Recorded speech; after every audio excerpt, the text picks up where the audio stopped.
भारत में जब भी त्योहार का मौसम आता है, रसोई के बजट पर नजरें टिक जाती हैं। हाल ही में चीनी की कीमतों में आई हलचल ने बाजार को अलर्ट कर दिया। लेकिन क्या आप जानते हैं कि सीमा पर हमारे पड़ोसी देश पाकिस्तान में चीनी सिर्फ एक मीठी चीज नहीं, बल्कि यहाँ की राजनीति, सत्ता, अर्थव्यवस्था को हिला देने वाला सबसे बड़ा औजार है। पाकिस्तान हर साल लाखों टन चीनी पैदा करता है, दुनिया के शीर्ष उत्पादों में गिना जाता है। फिर भी वहाँ आम जनता चीनी की एक एक बोरी के लिए लाइन में क्यों खड़ी दिखती है? क्योंकि पाकिस्तान पहले चीनी एक्सपोर्ट करता है और फिर कुछ ही महीनों बाद महंगे दामों पर उसे इंपोर्ट करने को मजबूर हो जाता है। आज के इस वीडियो में हम समझेंगे पाकिस्तान के शुगर सेक्टर का पूरा गणित, उत्पादन के आंकड़े, ग्लोबल रैंकिंग, चीनी मिलों का इतिहास और सबसे बड़ा सवाल, पाकिस्तान का शुगर कार्टेल आखिर काम कैसे करता है। नमस्कार, आपके साथ मैं पल्लवी रविंदर सिंह। शुरुआत करते हैं बुनियादी आंकड़ों से। पाकिस्तान में गन्ने की खेती लगभग 10 लाख हेक्टेयर से ज़्यादा कृषि भूमि पर की जाती है। यह पाकिस्तान की नकदी फसलों यानी कैश क्रॉप्स में कपास और गेहूं के बाद बेहद अहम स्थान रखती है। लगभग 850 लाख से 900 लाख मीट्रिक टन, औसतन 65 लाख से 70 लाख मीट्रिक टन प्रति वर्ष। अब बात करते हैं ग्लोबल रैंकिंग की। देखिए, अगर दुनिया के सबसे बड़े चीनी उत्पादकों की बात करूं तो ब्राज़ील और भारत वैश्विक स्तर पर टॉप पर आते हैं। इनके बाद यूरोपीय संघ, चीन और थाईलैंड जैसे देश आते हैं। पाकिस्तान आमतौर पर दुनिया के टॉप 6, टॉप 8 चीनी उत्पादक देशों की सूची में शामिल है। मौसम के हालात पर अगर मैं गौर करूं तो गन्ने की पैदावार और रिकवरी रेट के आधार पर इसकी सटीक रैंकिंग साल दर साल 6, 8वें नंबर के बीच बदलती रहती है। उत्पादन के लिहाज से यह एक मजबूत आंकड़ा है जो पाकिस्तान की घरेलू ज़रूरतों यानी कि लगभग 55 से 60 लाख टन को पूरा करने के लिए काफ़ी माना जाता है। पाकिस्तान के चीनी उद्योग की यात्रा काफ़ी दिलचस्प रही है। जब 1947 में देश का जब विभाजन हुआ था तो पूरे पाकिस्तान में सिर्फ 2 चीनी मिलें मौजूद थी उस समय, जब उन्हें दी गई थी। दरअसल देश अपनी चीनी की अधिकांश ज़रूरतों के लिए बाहरी स्रोतों पर निर्भर था। लेकिन अगले 7 दशकों में सरकार की नीतियाँ और भारी सब्सिडी और औद्योगिक प्रोत्साहन के चलते इस सेक्टर में भारी निवेश हुआ। आज पाकिस्तान में 80 से ज़्यादा आधुनिक चीनी मिलें काम कर रही हैं। यह मिलें मुख्य रूप से 3 प्रांतों में फैली हैं। पहला, पंजाब, जो देश के कुल उत्पादन का 60% से ज़्यादा हिस्सा संभालता है।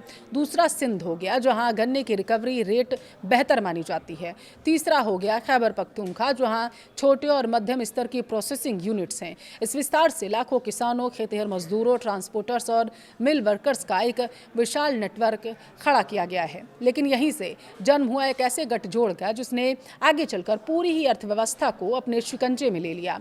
अब आते हैं उस रहस्य पर जो हर अर्थशास्त्री को हैरान कर रहा है। अगर पाकिस्तान 65 से 70 लाख टन चीनी बनाता है और घरेलू खपत केवल 60 लाख टन के आसपास है, तो फिर देश में चीनी की कमी क्यों हो रही है? देखिए, इसे कहते हैं द शुगर साइकिल पैराडॉक्स। पहला क्या है? एक्सपोर्ट का दबाव। जब उत्पादन अच्छा होता है तो मिल मालिक सरकार पर दबाव बनाते हैं कि देश में सरप्लस चीनी है, इसे बाहर बेचने की इजाज़त दे दी जाए। चीनी बांग्लादेश, मध्य पूर्व और मध्य एशियाई देशों में भेजी जाती है। मिल मालिकों का तर्क होता है कि इससे देश को विदेशी मुद्रा यानी डॉलर्स मिलेंगे। दूसरा क्या होता है? सब्सिडी का खेल।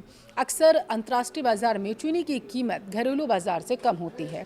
ऐसे में मिल मालिक सरकार से प्रति किलो एक्सपोर्ट पर भारी सब्सिडी मांगते हैं, यानी जनता के टैक्स का पैसा एक्सपोर्ट को बढ़ावा देने में जाता है। तीसरा क्या है? घरेलू किल्लत और महंगाई। जैसे ही बड़े पैमाने पर चीनी देश से बाहर जाती है, स्थानीय बाजार में चीनी की कृत्रिम या वास्तविक जो अभाव है वो आने लगता है। कीमतें 80-90 रुपये उछल कर सीधे 140-160 प्रति किलो के हिसाब से पहुंच जाती हैं। चौथा पॉइंट क्या निकल कर आया? महंगा इंपोर्ट। देखिए, आम जनता सड़कों पर उतरती है तो सरकार घबराकर आपातकालीन स्थिति में टैक्स फ्री या महंगे दामों पर चीनी विदेशों से इंपोर्ट करने लगती है। नतीजा क्या होता है? डॉलर्स कमाने के नाम पर शुरू हुआ खेल आखिरकार देश के विदेशी मुद्रा भंडार को खाली करके खत्म करने के लिए पहुंच जाता है। अब इस पूरे खेल के पीछे सबसे बड़ा नाम आता है शुगर कार्टेल। पाकिस्तान में चीनी मिलों को मालिकाना हक किसी साधारण व्यापारियों के पास नहीं, देश के लगभग सभी प्रमुख राजनीतिक दलों, चाहे सत्ताधारी हों या विपक्ष के शीर्ष नेताओं हों, पूर्व मंत्री हों, प्रभावशाली परिवारों की अपनी अपनी चीनी मिलें हैं। कार्टेल काम कैसे करता है वो समझिए। पेमेंट में देरी, गन्ना किसानों को समय पर सरकारी समर्थन मूल्य न देना या कटौती करना। दूसरा, जमाखोरी, पेराई सत्र के बाद चीनी को गोदामों में रोक कर रखना ताकि खुले बाजार में कीमतें बढ़ सकें। तीसरा क्या है? मिली भगत। सभी मिलें मिलकर एक तय रेट तय कर लेती हैं, जिससे बाजार में प्रतिस्पर्धा खत्म हो जाती है। पाकिस्तान के कंपटीशन कमीशन और विभिन्न न्यायिक जांच आयोगों ने समय समय पर इस बात की पुष्टि भी की है कि कैसे अरबों रुपयों की हेराफेरी चीनी की कृत्रिम किल्लत पैदा करके की जा रही है। पाकिस्तान दुनिया का देखिए 6वां से 8वां सबसे बड़ा चीनी उत्पादक देश माना जाता है। सालाना 65 से 70 लाख टन चीनी पैदा करता है और 80 से ज़्यादा मिलों का बड़ा ढांचा यहाँ पर है।